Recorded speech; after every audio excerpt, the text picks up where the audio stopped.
Professeur Akoria Geknan, le directeur général de l'Institut national de santé publique et coordinateur national de la riposte contre la COVID-19 au Mali. Bon, la COVID-19, c'est une maladie d'origine virale, comme les grippes. On a toujours entendu parler de grippe saisonnière, et c'est une forme de grippe où le virus a muté et donc est devenu beaucoup plus dangereux que les autres virus. Et qui a démarré en Chine en décembre 2019. D'ailleurs, le premier cas, c'était le 31 décembre. Et nous, au Mali, déjà depuis le 2 janvier 2020, nous avons réactivé notre système de surveillance épidémiologique pour essayer de prévenir d'abord l'introduction du germe sur le territoire. Et deuxièmement, une fois que le germe a été introduit pratiquement le 25 juillet 2020, le 25 mars 2020, eh bien c'était la riposte. Donc pour essayer de limiter la propagation du virus et pour ceux qui sont positifs, essayer d'assurer leur prise en charge la plus adéquate possible pour éviter la létalité, c'est-à-dire la mortalité, et faire en sorte que le taux de guérison soit assez élevé. La transmission se fait soit par le contact direct. Vous voyez que c'est un virus d'abord qui était d'origine animale, soit au niveau des chauves-souris ou des pangolins. Il y avait une transmission entre les animaux. Ensuite, il y a une transmission de l'animal à l'homme. Et justement, et ce qui nous concerne, notre épidémie, c'est la transmission interhumaine entre les humains. Ça se fait par l'intermédiaire des sécrétions buccales, nasales, ou bien les poignées de main, etc. Parce que le germe peut se déposer sur tout objet. Et en ce moment, en portant la main sur son visage, la bouche, le nez ou les yeux, on peut effectivement s'infecter. C'est pourquoi les mesures de prévention consistent, à éviter justement les poignées de main, à éviter les embrassades, éviter effectivement le contact direct, donc d'où l'intérêt de la distanciation physique, mais aussi du lavage des mains à l'eau et au savon ou l'utilisation du gel hydroalcoolique. Ça, c'est des éléments de prévention qui sont assez importants. Je rappelle que le simple lavage des mains à l'eau et au savon peut réduire de près de 65% la transmission du virus. Donc si vraiment les gens se mettaient à respecter les mesures barrières, je pense qu'on pourrait réduire de façon significative la transmission du virus. Bon, le virus peut durer plus de 104 jours dans un milieu favorable, comme les humeurs, comme les salives, les fosses nasales, etc. Mais à l'air libre, pratiquement à plus de 3 heures de temps, il ne survit pas. Donc c'est ce qui explique que nous, en Afrique, l'évolution qu'on avait prédit de la maladie en Afrique n'est pas intervenue, parce que nous sommes le plus souvent, nous, à l'air libre. Ça, c'est important. On n'est pas confiné comme en Europe où les gens sont dans les maisons tout le temps enfermés, les bureaux peu aérés, etc. Et puis la surface vraiment est assez réduite, confinés dans les métros, etc. Et tout. Nous, pratiquement, on vit pratiquement à l'air libre, soit dans les ménages ou dans la rue, etc. Donc, c'est pourquoi cette transmission n'a pas été aussi importante comme ce qu'on voit en Europe, aux États-Unis, etc. Et deuxièmement, il y a la jeunesse de notre population. Nous avons une population très jeune. C'est ce qui fait que c'est des gens qui peuvent être des porteurs sains. Ça veut dire qu'ils peuvent transmettre, mais en réalité, ils peuvent ne présenter aucun signe de la maladie. Et c'est ça qui est dangereux. C'est-à-dire que vous n'avez pas un signe, aucun signe, vous vous portez bien, et pourtant vous êtes porteur de virus et vous le transmettez. C'est pourquoi le dépistage est extrêmement important chez tous les suspects et tous leurs contacts pour éviter effectivement de propager, continuer à propager le virus à la population. Je ne suis pas, en tout cas pour l'instant, cette recrudescence de l'épidémie en Europe, aux États-Unis, etc. Pour l'instant, au Mali, nous avons réussi depuis la 11e semaine, voire 12e semaine de l'épidémie, à faire baisser la courbe épidémique de façon vraiment importante. Mais effectivement, il y a 3 ou 4 semaines, nous constatons vraiment effectivement une petite remontée d'une moyenne à peu près de 9 à 10 cas en moyenne par jour. Donc, et là, mais ça reste en plateau, donc il n'y a pas une évolution aussi importante, mais il y a une petite remontée effectivement des cas, contrairement à ce que nous avons eu les 3 ou 4, 5, 6 semaines avant, où vraiment la baisse était vraiment significative, jusqu'à des jours même où nous avons 0 cas, donc ça c'est aussi un élément assez important. On n'est pas sûr, parce qu'avec cette ouverture des frontières Et donc, mais si nous respectons le règlement sanitaire international, malheureusement, certains pays ne le respectent pas. Ça veut dire quoi? Ça veut dire que toute personne qui doit quitter le sol de son pays doit être testée et présenter un certificat négatif.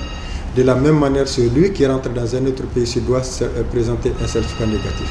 Au Mali, nous respectons cela. Que vous rentriez et que vous sortiez, vous devez avoir un test PCR négatif. Mais il y a certains pays qui n'exigent le certificat que lorsque vous entrez dans leur pays. Mais quand vous sortez, ils n'exigent pas le certificat. Et ça, c'est grave. Et ce qui permet de perpétuer la transmission. Et c'est des gens qui ne respectent pas justement le règlement sanitaire international qui impose de protéger ces pays, mais aussi de protéger les pays d'accueil. C'est le respect des mesures barrières. C'est extrêmement important. Lorsque nous avons une baisse extrêmement importante de notre courbe épidémique, les Maliens ont commencé à dire que la maladie est terminée. Et vous voyez qu'il y a un relâchement extrêmement important. Les gens ne portent plus de bavettes. Les gens, effectivement, continuent effectivement les regroupements. Et donc ça, c'est extrêmement dangereux. Je pense que pour éviter, en tout cas, une nouvelle flambée, il faudrait que les gens reviennent au respect des mesures barrières. C'est extrêmement important. C'est des mesures très efficaces.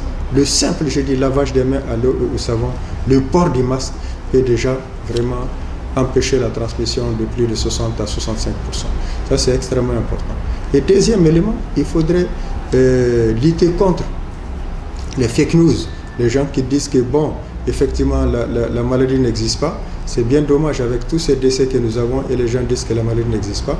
Quelque chose qui est planétaire et douter encore, je ne sais pas si ce n'est pas de la mauvaise foi, je ne sais pas qu'est-ce que c'est. Donc c'est à notre jeunesse que nous devons effectivement nous tourner pour qu'elle reste consciente parce qu'elle, même si très souvent elle fait des formes modérées ou asymptomatiques, mais malheureusement, ils sont un danger pour leurs aînés, les personnes âgées qui présentent d'autres maladies et qui ont un risque de décès beaucoup plus élevé que la population jeune. Donc il est extrêmement important qu'ensemble, nous initions nos efforts pour effectivement que cette maladie soit derrière nous. Dans tous les cas, nous avons été l'un des premiers pays d'ailleurs à avoir des tests pour le dépistage de la maladie. Ça, on a eu vraiment cette chance. Et depuis qu'on a commencé jusqu'à présent, nous n'avons pas eu de rupture. Mais ces derniers temps, avec les tests de voyageurs, les tests de la surveillance, nous avons une moyenne de plus de pratiquement 1000 cas par jour.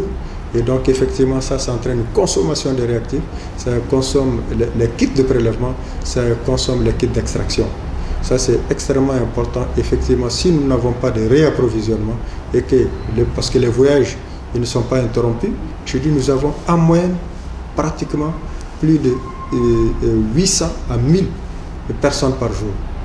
Donc, et là, ça veut dire qu'il faut consommer suffisamment de réactifs, mais aussi suffisamment de kits de prélèvement. Et donc, effectivement, si nous n'avons pas des appuis supplémentaires, effectivement, cela pourrait poser quelques problèmes. Mais pour l'instant, effectivement, nous n'en sommes pas là. Vous avez touché les gens qui n'arrivent toujours pas à croire à l'épidémie. Voilà. Qu'est-ce que vous avez à leur dire? Ça, c'est vous, les communicateurs, je sais pas, qui devez nous aider à informer, à sensibiliser, à communiquer pour dire aux gens effectivement que la maladie c'est une réalité et que c'est une maladie très transmissible, la transmission extrêmement rapide. Dès que quelqu'un est positif, il faut décontaminer le local dans lequel il est parce que le virus peut se retrouver sur la table, sur le mur, n'importe où. Donc il faut une décontamination extrêmement importante pour tuer les germes et éviter que d'autres personnes ne se fassent contaminer. Donc c'est vous les communicateurs qui devez nous aider effectivement pour que la population puisse croire, puisse respecter les mesures barrières et nous aider effectivement à nous débarrasser de façon progressive de cette maladie. Bon, les malades sont traités, nous avons un bon taux de guérison de plus de 85 à 86%. Ils sont traités, donc vous voyez, depuis un certain temps, vous avez très peu de décès, parce qu'effectivement la maladie elle est maîtrisée, les techniques de prise en charge sont tout à fait bien maîtrisées. Ils sont traités dans les formations sanitaires où nous avons des médecins spécialisés qui assurent vraiment la prise en charge. Parce que le gros problème de cette maladie, c'est que souvent, ça entraîne des difficultés respiratoires. Et effectivement, quand vous n'arrivez pas à respirer, mais après, c'est vraiment le décès. Et aujourd'hui, nous n'avons pratiquement pas de forme sévère, des gens qui ont besoin d'assistance respiratoire. Il y en a très peu. À l'époque, on en avait. Donc, c'est ce qui montre qu'effectivement, la prise en charge est tout à fait bien adéquate et bien maîtrisée. Bon, la vaccination, pour l'instant, elle n'est pas à l'ordre du jour au niveau du pays. On sait qu'il y a un candidat vaccin qui est expérimenté. Et déjà, le Mali, nous nous apprêtons, comme la plupart des autres pays, en tout cas, à pouvoir postuler au cas où le vaccin va être mis en vente pour que nous puissions en acquérir afin de pouvoir protéger nos populations. Bon, le dernier mot, je dis, c'est franchement, il faut que les Maliens prennent conscience que cette épidémie, si on ne fait pas attention, on va vivre avec cette maladie pendant longtemps, tout comme on vit avec le paludisme. Donc, il n'y a qu'un seul moyen, c'est que nous respections les mesures de prévention, qu'il n'est pas inutile de rappeler encore. Je dis éviter les embrassades, éviter les poignées de main, respecter la distanciation physique autant que faire se peut, l'utilisation du masque, l'utilisation du gel hydroalcoolique, le lavage des mains à l'eau et savon, c'est des conditions qui peuvent sauver, c'est des conditions qui peuvent rompre la chaîne de transmission et nous débarrasser effectivement de cette maladie.